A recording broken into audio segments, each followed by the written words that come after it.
Good evening. Today I rescinded a headline that has everyone talking. An artificial intelligence-powered drone launched a missile over the Mojave Desert in a controlled test, and it could change how wars are fought. The test took place on a clear afternoon this month high above the desert, where the U.S. military, since the dawn of the jet age, has long used that isolated stretch of sand to push the boundaries of technology. In a setting that has traditionally been a proving ground for aircraft and rockets, a new class of autonomous aerial platforms has joined the ranks. The author, W.J. Hennigan, writes in the opinions section of The Times that this event is more than a technical demonstration. He notes that the drone was not only flying, it made a full loop of decision-making, from target identification to missile launch, without human intervention. This autonomy, he argues, presents a double-edged sword. The speed of action can be life-saving or lethal in conflict zones. In the piece, Hennigan points out that the U.S. has historically used the empty desert a lot. From the jet testing that started during the Cold War to today's long-range missile trials, the Mojave's isolation has provided a safe, controlled area for teams to push systems beyond their limits. Now, with a self-driving drone, that same sense of safety is paired with a new kind of risk.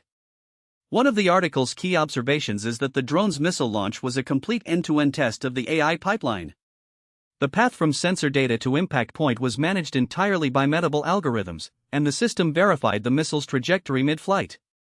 Such capabilities, Hennigan writes, have the potential to wipe out long-standing challenges of wartime decision-making, latency, human error, and the speed of NOCA's engagements. But the Times piece is careful not to overpromise the technology's readiness. While the test was promising, it is part of a larger development cycle, one that still faces intense scrutiny over safety protocols, command hierarchy, and ethical thresholds. The drone's ability to launch a missile automatically raises questions that do not simply vanish in the desert. Hennigan stresses that national security policy must catch up with technological progress. If the U.S. or any other state adopts autonomous striking platforms, the rules under international law, the United Nations conventions, and the norms of engagement will need to be revisited. He warns that without clear guidelines, armies may be tempted to let machines decide who is shot or when. The test in the Mojave is a visible sign that the military's thinking, like the rest of the sector, is pivoting toward loose control autonomy. While the government, academia, and tech firms continue to debate the ramifications, one thing is clear: the world is moving from manual, human-in-the-loop missiles to systems that can process data and strike faster than any human on the ground. In closing, Hennigan reminds us that the change will not happen overnight.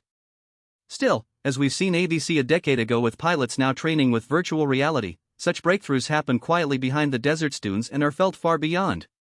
So while we may be miles away from battlefield drones launching missiles, the tests above the Mojave suggest the frontier is rapidly receding.